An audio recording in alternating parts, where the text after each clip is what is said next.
bilateral meeting that has taken place.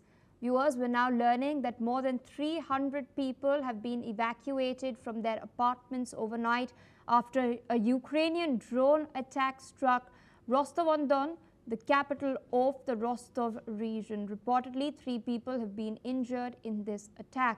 The Russian Defense Ministry has stated that air defense units destroyed 13 Ukrainian drones. However, it did not confirm how many were detected. An unexploded drone shell was also found in one apartment, which has led to a massive evacuation. The residents have now been moved to a local school while bomb disposal teams remove the shell. This comes amid the war escalating between Russia and Ukraine, while many countries are pushing for a ceasefire. In fact, Donald Trump, US President, had stated last month that the Russian president has agreed to meet Ukrainian leader Volodymyr Zelensky for peace talks. However, there's been no confirmation about this from the Kremlin's end. The US president even stated that arrangements for a possible trilateral meeting are already underway. With us on the broadcast is Mr. Glenn Grant, former advisor to the Defense Minister of Ukraine. Thank you so much for speaking to us on NewsX World. I'd also like to point attention to what's happening simultaneously. Putin is in China. We've seen him at the SCO summit earlier. There were leaders from across 24 nations who had gathered. Critics of the West have stated that what's happened at the SCO proves that Putin is not isolated. How would you counter them? I think a lot of people are going there because it's China.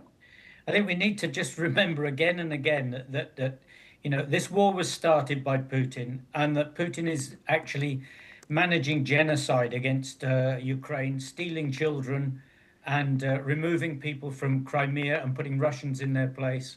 And this goes on and on and on. It should not be seen as business as normal. And that people who ally themselves with Putin are showing an interesting face, you might say, to the rest of the world. They're saying that, you know, that genocide, that mass attacks on another country don't count. I can understand China doing this, and obviously, you know, Iran and North Korea are involved in this. But some of the others, like India, it's worrying, because they're saying that they're going to throw away values that have lasted as well from the Second World War in place of supporting tyrants. And that cannot be a good thing if they're actually following and supporting Putin in what he's doing.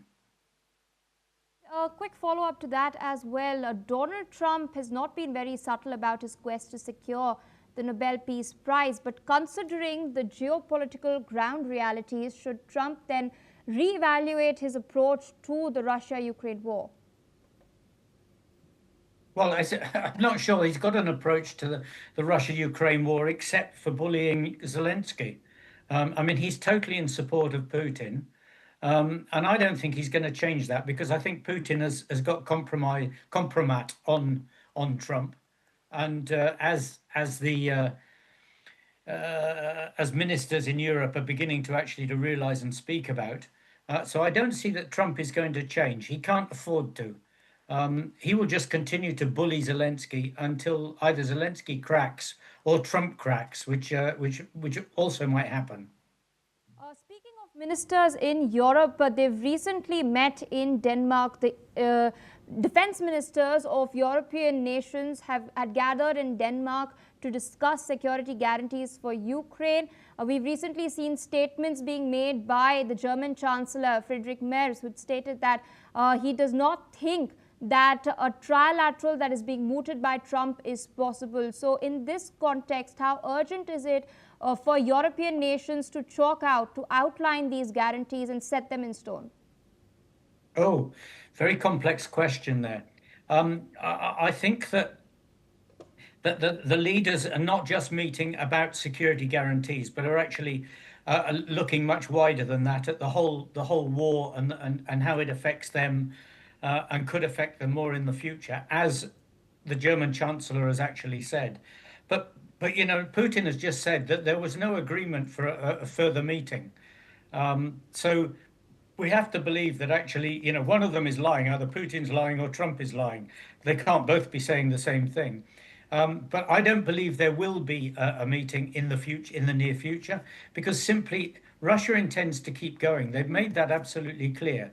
That the last map that they showed their gains right up to the Dnieper, which is a long, long way to go, which is saying that they're not stopping in any time soon.